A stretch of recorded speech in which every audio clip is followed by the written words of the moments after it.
Amém. A paz do Senhor aí, toda a igreja. Tem alguém me ouvindo aí embaixo? A paz do Senhor, igreja. Bom é o nosso Deus. Ele é rico em graça e misericórdia. E é por causa dele que nós estamos aqui hoje, nessa noite, recebendo o privilégio e a oportunidade de uma vez mais estarmos em sua casa para adorá-lo, bendizê-lo, fazermos uso da sua palavra, a fim de que venhamos sair edificados daqui. Eu quero tributar ao Senhor toda a minha gratidão pela oportunidade que Ele me permitiu de ser útil ao seu corpo, à sua noiva aqui nessa noite, e manifestar os meus agradecimentos aos pastores desta casa, ao Ministério Missão Profética, não é isso? Deus abençoe nosso querido pastor Alex. Obrigada, pastor. Hoje, nessa noite, eu não sou apenas a convidada para estar ministrando essa igreja, mas debaixo da sua autoridade também sou sua ovelha. Obrigada pela oportunidade de servir a essa igreja querida. E a nossa querida pastora Bruna, obrigada pelo convite para trazer a mensagem a todas essas mulheres aqui presentes, a esse ministério, a todas as irmãs que são daqui, a todo o corpo de obreiros e membros que servem nesta casa, pastores, ministros, líderes e servos. Que o nosso Deus, na pessoa perfeita de seu Filho Jesus, abençoe todos vocês hoje, amanhã e sempre. Amém? Deixa eu me apresentar rapidamente. Eu me chamo Amanda, muito prazer. Para você que não me conhece, eu moro no Rio. Congrego na Assembleia de Deus em Betesda, afiliada ao campo de Mantiqueira, que fica em Xerém, na Baixada Fluminense. Nossa igreja é presidida pelo nosso pastor Romildo, dirigida pelo nosso pastor Eliseu. E eu estou acompanhada hoje do meu digníssimo esposo, que não está aqui dentro, ele está lá fora, eu vou explicar o porquê. E junto dele veio uma amiga e secretária nossa também, que veio nos acompanhar. E eu estou acompanhada agora, especificamente nesse culto, da irmã Olívia. Diga amém. Um grande milagre que o Senhor nos entregou nesse ano, na verdade, ano de 2025, para se cumprir em sua totalidade agora em 2026. Né? A irmã Olívia está, nós completamos os 8 meses da querida Olívia. Daqui a pouco ela está aqui. Se o Senhor me permitir, num futuro não muito distante, voltar a essa igreja, ela já estará aqui em nosso meio. E vai ser uma benção. Porque eu sei que vai ter muitos titios e muitas titias para mimar a irmã. Amém? Glória a Deus. Eu pedi permissão, me fora dada essa permissão. Eu montei lá fora, meu esposo, como eu disse, né? Montou lá fora um stand da nossa loja. Nossa loja se chama Cara de Ungida Brand. Deixa eu só tirar uma dúvida. Alguém me segue no Instagram aqui? Se você não seguir, não tem problema, irmã. Alguém me segue no Instagram? Algumas irmãs me seguem no Instagram aqui. E se vocês forem seguidoras mais antigas, vocês já devem ter pegado aquele quadro. Dos mesmos criadores de Cara de Rica, com vocês, Cara de Ungida. Então, Cara de Ungida, que começou com um quadro na internet, se tornou uma grande conferência de mulheres e hoje virou uma marca de roupas, de looks modestos e lindíssimos. Então, nós montamos um stand lá fora, estará disponível para as irmãs que quiserem passar. Inclusive, tem muitas peças nessa paleta aqui, tá? Na paleta Bordeaux. Conjuntos maravilhosos, vestidos que vocês podem passar para fazer aquisição. Pode ser para você, pode ser para sua pastora, pode ser para sua amiga. Se não for para amanhã na conferência, que amanhã tem mais, pastora? Então, se não for para amanhã, você pode guardar para uma outra conferência, para um outro culto, mas você pode passar lá fora e fazer aquisição. Crédito, débito e Pix. Amém? Depois você bota lá no Instagram, Cara de Ungida Brand. Você vai achar a loja, beleza? E se você não me segue, pode aproveitar para me seguir também. Deus abençoe. Abramos as nossas Bíblias para otimizarmos o nosso tempo aí no livro de Atos dos Apóstolos, capítulo de número 12. Ontem foi o primeiro dia, né, minha pastora? Foi o primeiro dia. Eu estava acompanhando e eu vi que foi a pastora Gadelha, Tainá Gadelha, que ministrou. Acompanhei um pedacinho da ministração dela. Foi muito, muito usada pelo Senhor, muito feliz em sua participação. Então hoje eu vou dar só um beijo na flor para poder entregar uma mensagem de Deus para a sua vida. Rapidinho, Governadas, abra sua Bíblia comigo em Atos 12, por favor.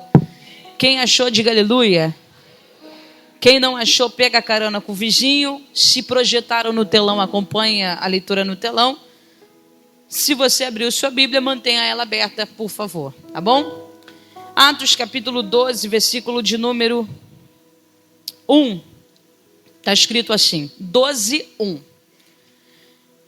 Naquela mesma ocasião, o rei Herodes mandou prender alguns que pertenciam à igreja com o objetivo de maltratá-los e matou a Tiago, irmão de João, por execução ao fio de espada. Observando que essa atitude agradava aos judeus, ele prosseguiu ordenando também a prisão de Pedro durante a festa dos pães sem fermento ou pães ázimos.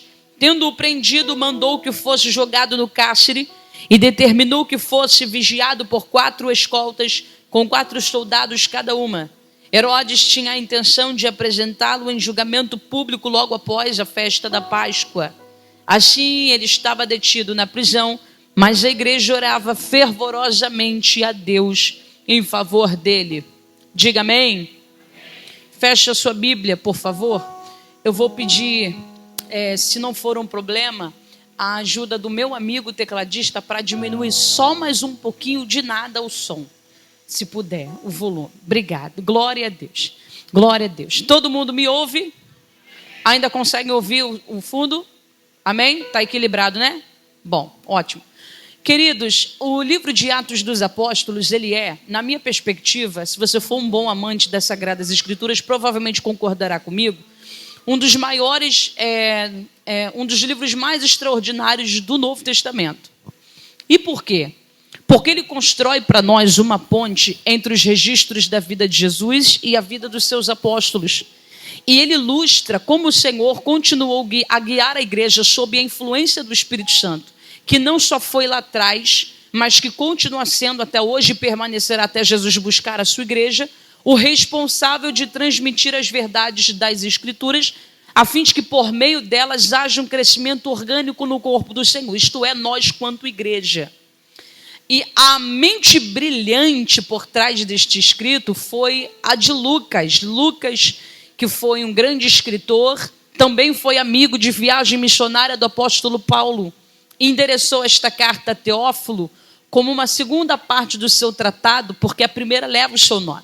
Escreveu o Evangelho de Jesus e de Lucas, né, que leva o seu nome, e escreveu Atos dos Apóstolos, dividindo essa carta brilhante aqui, esse livro, em 2 partes. A primeira parte dela sendo do capítulo 1 até o capítulo 12, destacando sobre a vida de Pedro e mostrando como a graça de Deus é poderosa para redefinir a história de quem é alcançado por ela. Porque Pedro negou o Senhor e se excluiu, e o Senhor fez questão de restabelecê-lo à mesa novamente, o possibilitando a oportunidade de um recomeço. Então, do capítulo de número 2, 2 até o capítulo 12, vemos Pedro se destacando dentro dessa oportunidade de recomeço no ministério. Do capítulo 13 ao 28, ele destaca sobre a obra missionária que se deu por meio da vida de Paulo. Saulo foi encontrado pelo Senhor no capítulo 9, viajou pela primeira vez após um longo período de preparação no capítulo 13, onde ele implantou igrejas e nessas igrejas, desses endereços, ele escreveu todas as suas cartas que você conhece. Mas Atos também, ele ilustra milagres poderosos. Do 1 ao 28 você perceberá milagres como de cura, ressurreição, libertação e etc. Mas o maior milagre registrado em Atos dos Apóstolos, sem dúvida alguma, é o milagre da conversão. Então, tecnicamente, eu estou lhe dizendo que mais importante que Deus fazer um cego ver, um mudo falar, um paralítico andar, ou morto levantar da tumba, é o Espírito de Deus convencer um pecador que está caminhando de passos largos para o inferno da justiça, do pecado, do juízo. Amanda, você está dizendo para nós que não crer nos milagres? Estou dizendo que creio, mas enfatizando biblicamente que a prioridade do Senhor é salvar. Capítulo 1, Jesus, antes de ser assunto aos céus, disse aos seus discípulos quando fora questionado: quando que o Senhor restaurará o reino a Israel? Ou seja, quando que nós sairemos do poder e domínio de Roma? Quando que nós nos tornaremos um povo independente novamente? Aí o Senhor disse: não compete a vocês perderem tempo para saberem acerca dos tempos, datas ou estações que o Pai estabeleceu pela sua exclusiva autoridade. Mas virá sobre vós o Espírito Santo. Então, se vocês tiverem que se atentar, prestarem atenção, entendam que o Espírito Santo virá sobre vocês e vocês serão as minhas testemunhas. Em Jerusalém, na Judéia, Samaria, até os confins da terra. Ótimo. Aí no capítulo 12, a Bíblia diz que eles estavam reunidos no mesmo lugar, como nós estamos agora, cultuando ao Senhor. Só que eles estavam orando. E de repente, o texto diz, ao cumprir-se o dia de Pentecoste, o 50º dia, 50 dias depois da festa da Páscoa, que foi o período de morte e ressurreição do Senhor, eles foram cheios. O Espírito veio sobre eles. E Pedro, na manifestação daquele poder, não reteve para si, porque ninguém recebe poder para guardar, recebe poder para manifestar. Ele pregou Jesus. E o resultado, milagre, 3.000 salvos. Capítulo 4, ele repetiu o sermão, fala de Jesus, põe ele no centro. Não são mais 3, são quase 5.000 salvos. Brilhante. No capítulo 8, Filipe, transladado pelo Espírito, foi até o eunuco, superintendente de Candace, que regressava para a sua terra. Veja, capítulo 7 diz que Estevão morreu por conta da oposição. Ele morreu e os irmãos foram dispersos. Foi necessário morrer para que o povo entendesse a real missão. Vai, Filipe, transladado pelo Espírito, para o eunuco. Ele está diante de um negão carregando consigo um rolo do profeta Isaías, sem entender o que lê. E questiona, entendes tu o que lê? O cara está lendo a biografia expiatória de Jesus, o capítulo 53, um dos capítulos mais lindos de Isaías, falando sobre o servo sofredor. Quem deu ouvido à nossa pregação e a quem se manifestou o braço do Senhor? Aí o cara, como eu vou entender se não há quem me ensine? Ele, pois bem, Isaías fala do Cristo que eu vim pregar para você. Ele morreu e ressuscitou. Você quer confessá-lo, cara? Eu quero. Pois bem, receba o Senhor. Eles caminhando mais um pouquinho, acerca do ensinamento, ele entendeu, do batismo por imersão. Aqui tem água. O eunuco disse, o que impede que eu seja batizado? Você quer? Quero, então receba dessas águas. Pum, salvo. Naquele dia ele foi seguindo o seu caminho feliz, porque ele não achou, mas foi achado pelo Salvador de sua alma. Por isso nós o amamos, porque ele nos amou primeiro.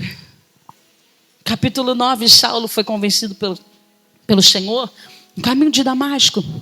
Capítulo 10, Cornélio e sua casa. Expandiu-se a mensagem, chegou no capítulo de número 11, em Antioquia da Síria. Um poderoso avivamento está acontecendo pelo poder das Escrituras. No 12, a igreja, desfrutando do auge deste crescimento, é paralisada por um homem. Vamos parar aqui. Embora eu pudesse postergar o 13, o 14 até o 28, de tantos milagres de salvação. No 12, auge do ministério de Pedro. Auge da pregação do evangelho. Herodes trava. Como manda? Primeiro persegue. Não está satisfeito em apenas perseguir? Mata Tiago. Não ficou satisfeito em perseguir e matar Tiago? Bota Pedro na cadeia. Que isso, gente? Estou falando de pastores, líderes e pregadores. 2 são citados aqui, Tiago e Pedro. Quantos? 2. Tiago morreu. Pedro está vivo na cadeia. Tiago perdeu sua vida, Pedro apenas a sua liberdade. Servem ao mesmo Deus? Perdão, vamos usar o verbo no passado. Serviam ao mesmo Deus? Pregaram o mesmo evangelho? Conheceram o Pai que fora revelado por meio da vida do Filho? Te pergunto então, por que um se foi e o outro ficou? Por que um perdeu a sua vida e o outro perdeu apenas a sua liberdade? Tanto Tiago quanto Pedro eram úteis de igual modo. Agora a pergunta que eu lhe faço nessa noite é: se o Deus que nós servimos, o mesmo cujas escrituras que carregamos na bolsa, está aberta agora no colo, fazem questão de informá-lo como Rei, Senhor, soberano, que está sentado sobre um alto e sublime trono, que tem poder sobre a vida e exerce autoridade sobre a morte, tudo e todas as coisas nas mãos. Aquele ser que estende os céus como alguém que estende o lençol, que chama os exércitos das estrelas pelo nome, nenhuma delas ousa faltar em sua presença. Ele carrega na concha das mãos os oceanos da terra e usa o globo como escabelo para descansar os pés. Se ele tem poder sobre a vida e exerce autoridade sobre a morte, porque a venceu ressuscitando no terceiro dia, por que ele permitiu a morte de Tiago e um possível livramento de Pedro? A resposta é que a gente tem dificuldade de entender que todo o poder, domínio, sabedoria e soberania estão nas mãos de Deus para fazer o que quiser, no momento e na hora em que decidir. Amanda, deixa claro, vou deixar como água. A uns ele salva na morte, outros salva da morte. Pegou? Vou repetir. A uns ele salva na, outros ele salva da. Trabalhar de Deus foi o mesmo, só que de uma forma diferenciada. Então a primeira lição que concluímos é que o Deus do vale também é o Deus das montanhas. O Deus da escassez também é o da bonança, entendeu? E o que dá a vida tem poder de tomá-la, gente. Ele é dono, ele é autor, ele faz o que quer, no momento que quer, na hora que quer. Ainda que a nossa mente bugue e a gente não consiga entender. Aleluia. Agora vamos entender o que o outro Tiago, irmão do Senhor, a sua igreja, que pastoreava, disse: olha, vocês estão sendo perseguidos, mas lembrem-se, se alegrem quando vocês passarem por qualquer perseguição, lembrando que estas perseguições produzirão sobre vocês fé. A fé produzirá o quê? Perseverança. Ele está dizendo para um povo que está sendo massacrado, para irmãos que estão vendo seus entes queridos serem mortos, ele está dizendo para essa gente, ele está dizendo para esse povo: se alegrem. Lembrando que essas provações que vocês estão vivendo, sentindo aqui na pele, chorando lágrimas de sangue, produzirá fé, e a fé é perseverança. Irmã, seja sincera comigo, segundona, você podia estar agora em casa, você podia estar em qualquer outro lugar, mas tu abriu mão de estar lá para vir a este lugar que não é qualquer lugar, é a casa do teu pai. Então, já que você está sentada me ouvindo aí hoje, por favor, não se apavore se da noite para o dia o que dava certo na sua vida, como foi aqui, começar a dar errado. Não se atemorize se repentinamente o que progredia, regredia. Eu vim dar uma notícias governadas nesta noite. Bem-vindas ao Evangelho sofredor de Cristo Jesus. E tem mais, se hoje ele decidir não nos fazer mais nada, minha pastora, ainda assim ele já nos fez tudo. Ô pastor, e se orarmos e as coisas não saírem como gostaríamos, permaneceremos tendo a motivação para levantarmos as mãos e tributarmos a este Deus o louvor que lhe é devido. Que ousadia, né? A irmã manda sair lá do Rio de Janeiro, lá da capital, para dizer que você tem um motivo para adorar. Ó, paz meu, também tenho, todos nós temos. Isso inclui pretos, brancos, pardos, índios, amarelos, carecas e cabeludos, gordinhos e magrinhos, ricos e pobres, famosos e anônimos. Todos temos um motivo para adorar. Amanda, você não conhece o caos que alcançou a minha vida, assim como você não conhece o caos que alcançou a minha. Mas eu tenho, você tem. Quem diz? Teu pai, que por sinal é meu também. Todos nós temos. E sabe qual é? Foi falado aqui. A graça salvadora daquele que nos chamou das trevas para a sua maravilhosa luz repousa sobre nós. Isso é um motivo que temos de adorá-lo. Só que teu pai, o teu Senhor, o teu Deus, ele é tão bom que à medida em que te concedeu graça para salvar, ele ainda te bonificou com algo chamado misericórdia. Repita bem alto: misericórdia. Interaja comigo que eu sei que tu está no culto me ouvindo. Fala misericórdia. Agora, o que significa misericórdia? Misericórdia no seu original significa livramento de um grande castigo. Ora bolas, que castigo era esse? Vamos lá. Se a graça me possibilita viver no Senhor aquilo que eu não mereço, que é salvação, a misericórdia me priva de viver o que eu merecia. E o que eu merecia? Porque vim de Adão, inferno, juízo, condenação, cólera, ira de Deus. Eu destrincharia para vocês Romanos, não tenho tempo, não quero te cansar. Então um texto veterotestamentário já me ajuda, sabe? Aquele profeta que viu a sua pátria ser destruída, os seus patriotas levados para o cativeiro e os portões da cidade querida ateados a fogo, ele teve coragem de escrever: as misericórdias do Senhor não eram passado nem serão futuro, elas são presente. As causas de nós não sermos, alguém já pegou isso? As causas de nós não sermos consumidos. E aí, novas são todas as manhãs, são 9h13 da noite. Você acordou hoje, né? Eu estou dizendo que hoje bem cedo, a claridade da luz dessa segundona, que invadiu a janela do teu quarto e não te deixou dormir até meio-dia, como talvez você gostaria, porque teve que acordar cedo domingo para receber parente em casa e fazer almoço. Não foi tua sensibilidade de ouvir o despertador tocar, porque tinha que levantar para trabalhar, rapaz. Não, foi o ato ansioso de Deus de te despertar para dizer: bom dia, estou renovando a misericórdia e com ela te possibilitando a oportunidade de viver mais um dia. Alguém pode celebrar isso, por favor? Se você perguntar mais um dia para quê, o Senhor te diz: para agradecer de novo, para celebrar de novo, para adorar de novo, para bendizer de novo, para confessar o teu pecado e abandonar de novo. Deus te deu mais um dia. Deus me deu mais um. Aleluia. Então Tiago foi salvo na morte, Pedro foi salvo da? Ok, Pedro estava vivo. Foi colocado na cadeia. Aonde? Encarcerado. Ele estava sendo supervisionado por 4 quaternos de soldados. São 16 soldados fazendo um rodízio num período festivo de 7 dias para tomar conta de um pregador. Irmão, um pregador que falava da sua experiência com Jesus, tá? Não estamos falando de um político corrupto que se considera um chefe de Estado.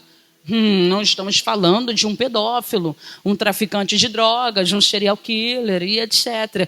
Nós estamos pregando, falando sobre um cidadão do reino que virou ameaça para o inferno por ser governado pelo Espírito e pregar aquilo que Jesus manda.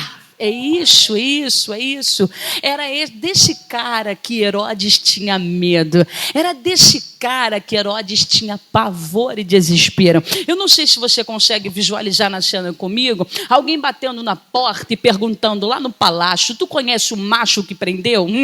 Eu vou te contar a história dele. Sabe que essa é a 3ª prisão, né? Porque da primeira vez ele foi preso e até hoje ninguém explica como saiu. Fala para mim. Não sei, Senhor, eu não estava lá, mas eu fiquei sabendo. O chefe da guarda não viu sair, o carcereiro não viu sair, os demais soldados não viram sair, mas ele saiu. Como? Não sei. A porta que o prendia se abriu, ele foi para a rua e pregou Jesus de novo. Só que, não comemora muito não, Senhor, porque teve uma segunda vez, ele foi preso de novo. E aí, para o teu terror, ele saiu. Como? Eu não sei. O carcereiro da segunda leva não viu, o carcereiro da segunda leva não viu, o chefe da guarda não viu, os demais soldados não viram, mas se repetiu pela segunda vez a história da primeira. Ele saiu com vida, aleluia. E voltou para as ruas para falar desse Jesus. Aí pensa o nó que deu na cabeça do Herodes. Rapaz, ele saiu a primeira, deu problema. Ele saiu a segunda, deu problema. Vai sair a terceira, não dá. Trava enquanto resta tempo. Fala para tua amiga, por favor. Fala: você não é governada por si. Fala: você é governada pelo Espírito. Enquanto você for governada pelo Espírito, Herodes pode até tentar, mas não vai travar. Lembra dos filhos de Israel? Eles estavam lá no Egito e a Bíblia diz que o faraó olhou para eles e percebeu a multiplicação daquela gente. Multiplicação que se deu de que forma, Amanda? Família, que é o quê?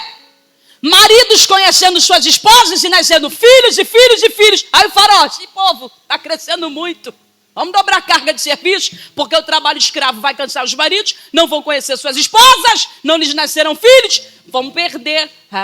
Efeito contrário. A Bíblia diz que quanto mais oprimia, mais o povo crescia. Era neném daqui e dali. Quanto mais perseguia, mais o povo prosperava. Podem até tentar, mas não vai conseguir. Aleluia. Nós estamos guiados, somos guiados e permaneceremos sendo guiados por um que é maior do que nós, e ele se chama Jesus. Então você percebe comigo aqui que a raiva do Herodes contra o Pedro não tinha a ver com o que ele comia, bebia, vestia, calçava. Já nem entra mais. Estava no peso da mensagem que ele pregava. Mulher de Deus que me ouve, posso falar uma verdade? Tu está aqui comigo? Levanta a mão. Falam da tua roupa, mas não é tua roupa. Do teu sapato, mas nunca foi teu sapato. Do jeito que você prega e canta, mas não é o jeito que você prega e canta. É sobre quem você prega e canta. Mas posso te dar um conselho: sorria, smile. Quando o bicho pegar, smile, sorria. Amanda, na minha faculdade eu estou sofrendo isso e aquilo, fica feliz. Amanda, no meu trabalho também, celebre. Amanda, na minha vizinhança, se alegre. Amanda, me excluíram daquele grupinho, dê glória a Deus. Jesus disse aos seus discípulos, e o ensino se aplica a nós: o mundo vos odeia, mas sabei que antes de odiar a vocês, primeiro odiou a mim. Resumindo, o mundo odeia vocês porque vocês estão aqui, mas vocês não são daqui. O mundo vos odeia porque vocês estão aqui, mas vocês são meus. Não queira ser amada por um mundo que crucificou o seu Cristo. Celebre por esse ódio, por essa raiva. É sinal de que o Rei da Glória está satisfeito com aquilo que confiou às tuas mãos. Aleluia, aleluia. A pergunta é: você não vai parar de pregar? Eu não. Você não vai mudar o discurso? Eu. Agora eu te pergunto, o que tinha de especial aquele cara? Além de ser cheio do Espírito Santo, que é supremo, governado pelo poder de Deus e não pela sua própria vontade, ele tinha uma história. E eu não estou pregando para crente que caiu de paraquedas aqui, não. Estou pregando para crente que tem história. Você tem história? Você chegou aqui do nada, não, né? Você chegou aqui do nada? Ah, você tem uma história, né? Bora ver a história de Pedro. Ele negou, e daí? Você já negou ou nega tantas vezes e o Senhor te restaura a si mesmo? Senta na mesa, Pedro. Tá bom, Senhor. A chave do reino está contigo. Beleza, Senhor. Atos 1, eu vou subir para o Pai, mas vocês receberão o poder do Espírito. Ok. Atos 2, estou pronto. Pregou. Depois de receber poder, 3.000. Ah, entendi. Hora nona, vamos orar, meu povo. Avista o paralítico que está pedindo esmola. Aí ele usa a frase, está no plural, preste atenção. Olhe para nós, não temos prata nem ouro, mas o que... singular, eu tenho. Eu não me responsabilizo pelo João, me responsabilizo por mim. O que eu tenho te dou, levanta, eu tenho Jesus. E o homem volta, agora eu entendi a raiva de Herodes. Aí no capítulo 4, repete, sermão, fala de Jesus de novo. Não são mais 3, são quase 5.000. Eu entendi. Aí no capítulo 5, período de oferta, Ananias e Safira mentiram. A Pedro, não. Ao espírito que usava o Pedro. Morreram. 6, delega funções como um bom líder, não se sobrecarrega. Separem homens para o diaconato. Dos 7 levantados, o primeiro apologista a pregar foi um homem chamado Estevão. Capítulo 9, versículo 32. Enéas estava travado há quase uma década sem andar. Aí o irmão Pedro só estendeu as mãos e disse: receba a saúde. O cara voltou a andar. No capítulo 9, versículo 40. A irmã Dorcas estava morta. Ela estava como? Corpo gélido, sem sinais vitais, sem batimentos cardíacos, já sendo velada. Ela estava morta. Ela estava... Aí o Pedro se pôs de joelhos e orou. Levantou da oração, estendeu as mãos e disse: Tabita, eu te ordeno no nome do autor da vida. Quem? Jesus. Levanta. Ela reviveu.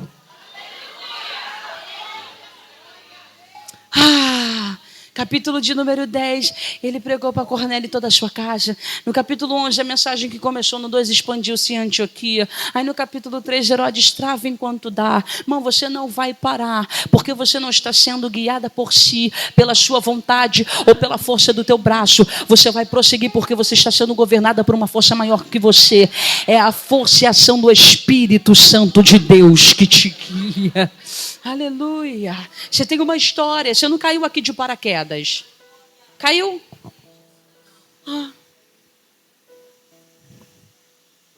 Aí nós olhamos para o capítulo de número 16 do Evangelho de Mateus e entendemos o porquê que Herodes não deu conclusão aquilo que ele gostaria de ter feito desde o início. Você pode dizer assim para mim: Amanda, eu sou uma frequentadora nata da escola bíblica dominical, ou eu faço um seminário teológico, e o versículo de número 3, na parte B, está escrito que havia a festa do pão sem fermento. E essa festa, pela cultura judaica, era ligada à Páscoa. Então, logicamente, era proibido haver todo e qualquer um tipo de execução ou julgamento num período festivo. Herodes estava liderando o povo judeu. E para não sofrer represália deste povo, ele decidiu respeitosamente manter a tradição. Eu vou além. Herodes não agiu como gostaria, não por uma possível manifestação a um respeito, a um preceito judaico, não. Foi o poder de uma profecia.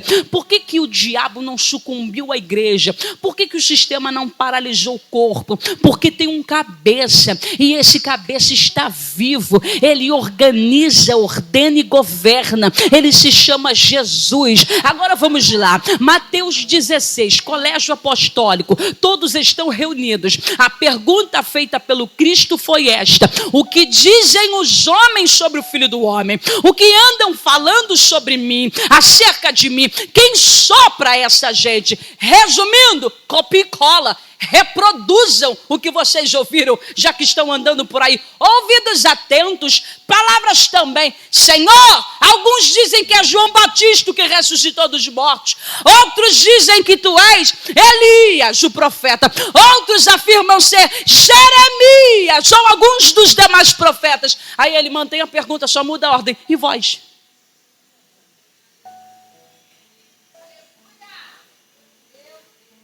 Quem sopra vocês? Olha, vocês reproduziram o que ouviram. Agora eu quero resposta daqui. Quem convive comigo tem resposta para dar. Bora, João, você não deita a cabeça aqui? Fala.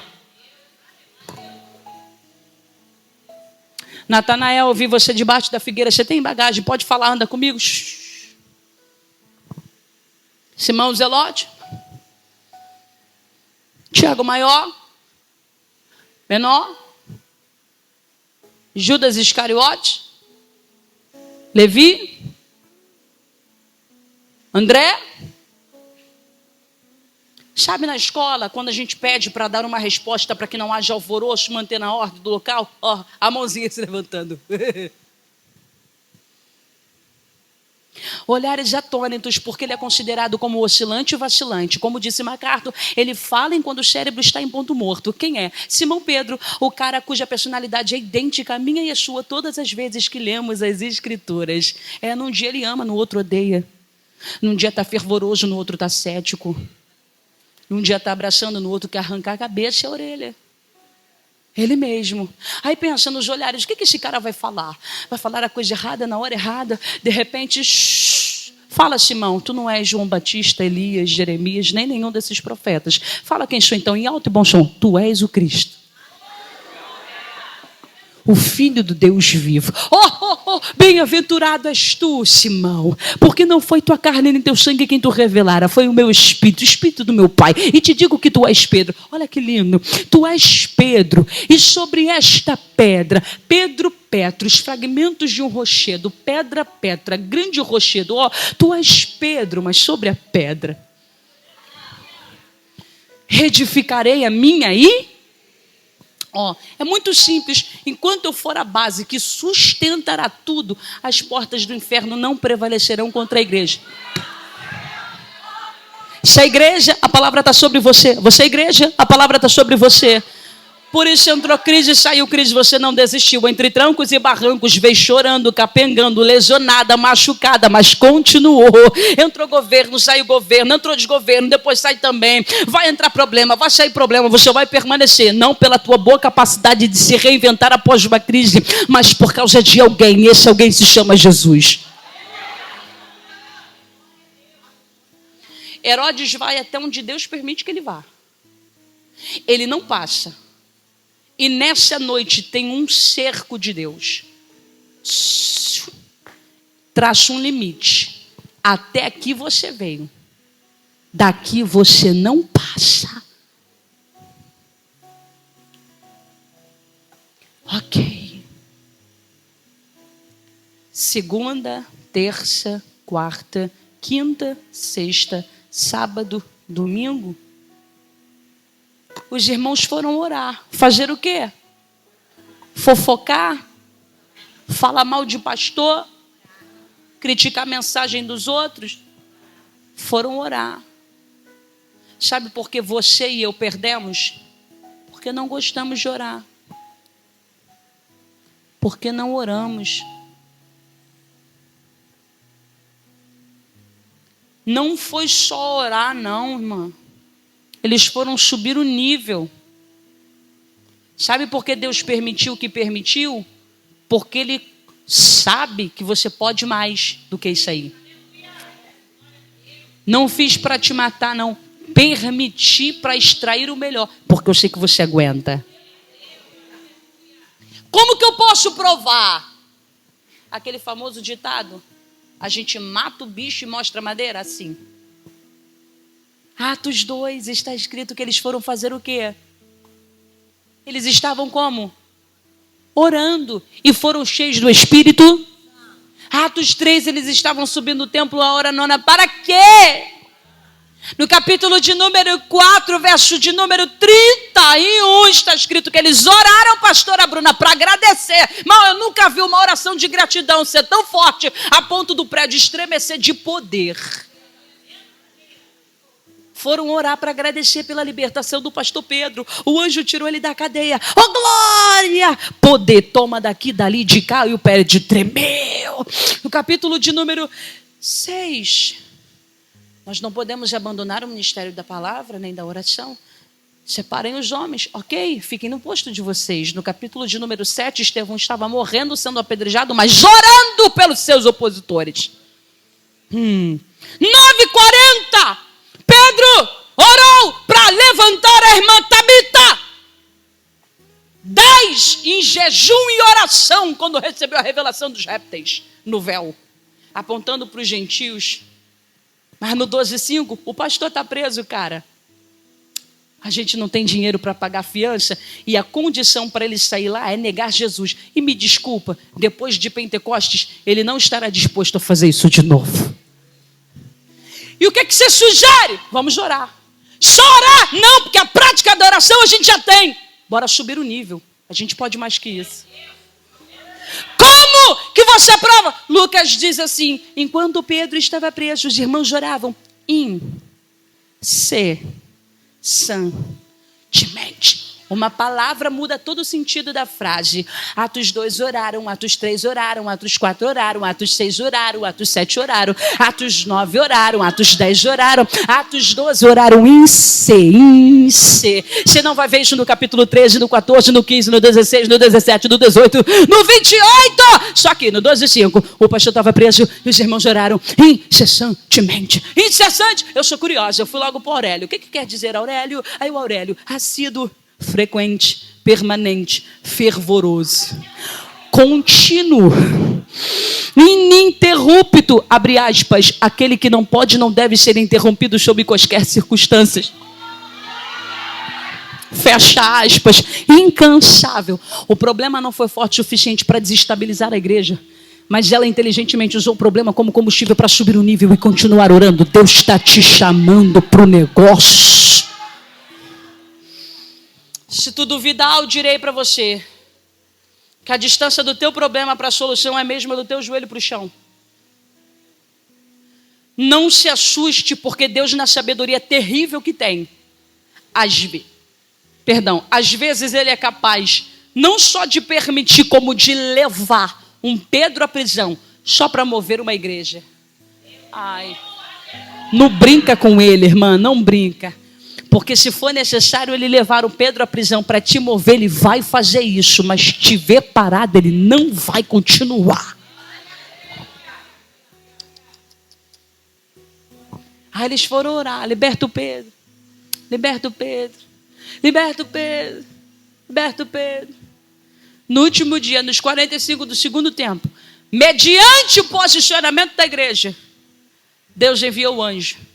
Tu acredita que Ele é poderoso para, mediante o teu posicionamento, enviar socorro hoje? Você acredita nisso?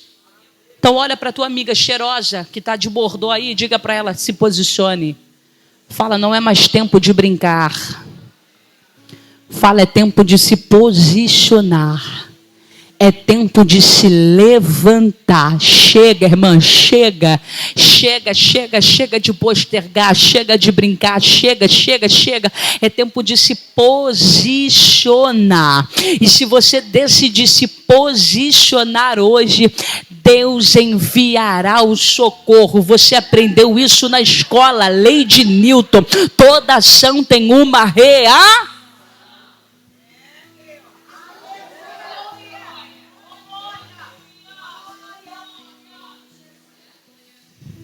O que fez o Senhor? Enviou socorro. Jurado de morte, com o povo festejando, no último dia, o anjo entrou no cárcere, entrou na causa e encontrou o pastor dormindo. Te choca? Porque me choca. Me choca porque eu me pergunto, quem em sã consciência consegue dormir com data e hora para perder a cabeça? Se eu te perguntasse agora, dormiria? Tu responderia o quê, mulher? A fatura vence dia 10, tu paga 11 desesperada porque tem que pagar os juros? Que dirá sabendo que uma guilhotina deceparia a sua cabeça? O pastor dormiu. A oração foi tão poderosa que a paz invadiu Pedro de modo que ele descansou. Levanta a tua mão que eu vou liberar na autoridade do Espírito. Que a paz de Deus que excede todo o entendimento, eu não estou falando de mim, eu falo das Escrituras, que a paz de Deus que exceder fala de ir além, que excede, que vai além de todo o entendimento, domine os teus sentimentos, tuas emoções e guarde o teu coração em Cristo Jesus, o nosso Senhor. Aleluia. Ele já disse uma vez: levanta-te, cinge-te, calça-te, veste a tua capa e ó, bora. Terceira vez. Que cena, né? Bem familiar para o pastor. Efatá. Não me pergunte porque eu não estava lá para saber, mas posso presumir. Pedro passando no meio do corredor escuro, diante dos soldados, sem que ninguém o visse, pela terceira vez. Por causa do teu posicionamento, Deus é poderoso para repetir milagres.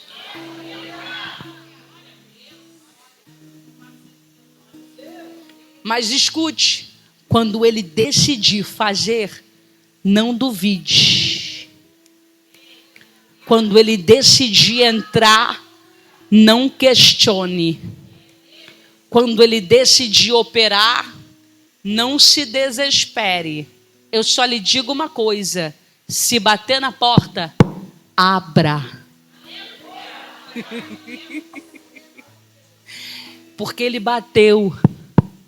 A Rode limpando a casa foi contar. E a irmã Maria, é o anjo. Você não orou até agora? Você está questionando por quê?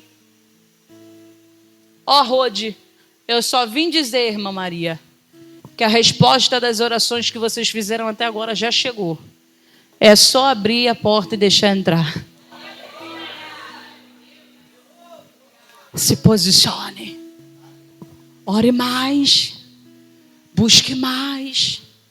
Se entregue mais. E tu verás o que Jesus fará mediante o teu posicionamento. Não é amanhã, hoje. Volte para esse lugar. Restaure este altar. O altar do clamor, restaure. O altar da oração, restaure. Deus te chama de volta. Vem.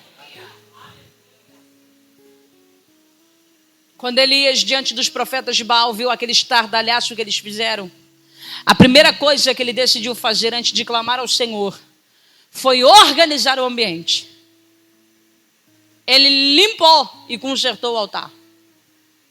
Ele pôs as águas nos cântaros, o sacrifício, e decidiu orar, com tudo limpo e consertado. Sabe o que é lindo? Na primeira frase, ó Deus,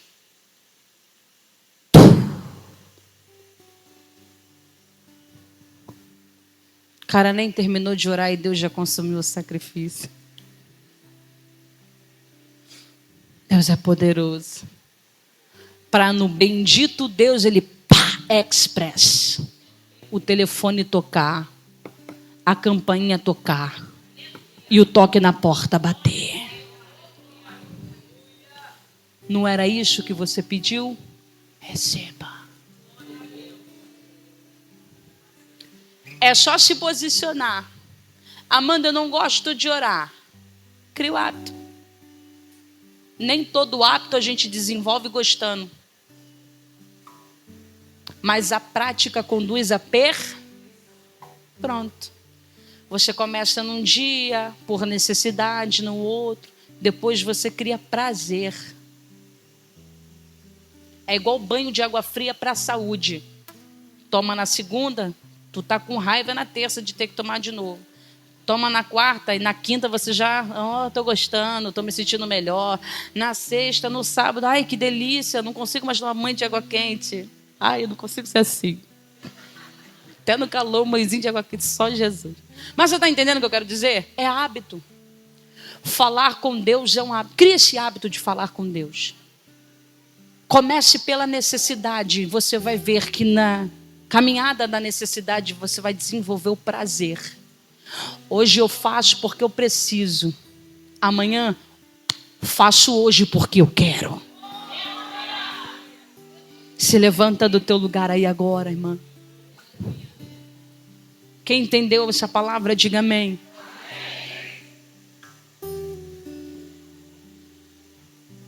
Me deixa orar por você nessa noite, minha irmã.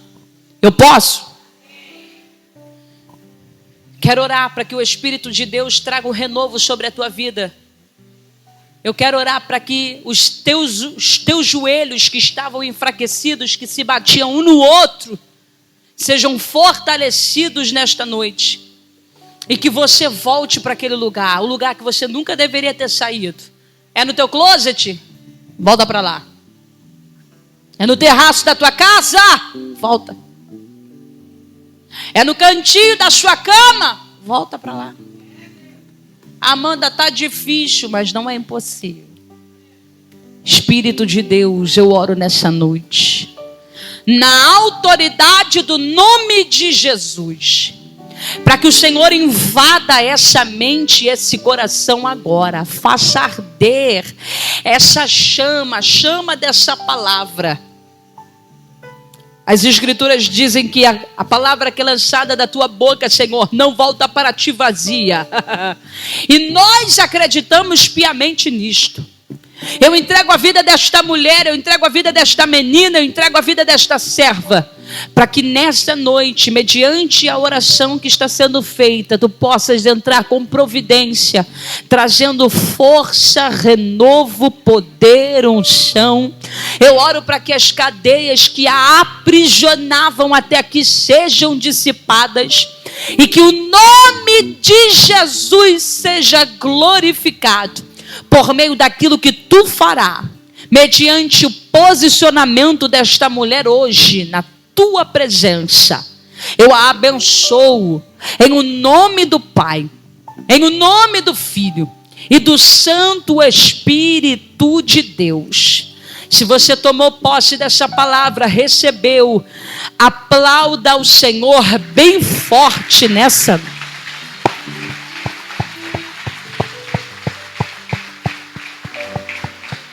Que o nosso Deus, na pessoa bendita de seu Filho Jesus, te abençoe hoje, amanhã e sempre. Pastora Bruna, muito obrigada. Aplauda o Senhor para receber a pastora Bruna. Glória a Deus.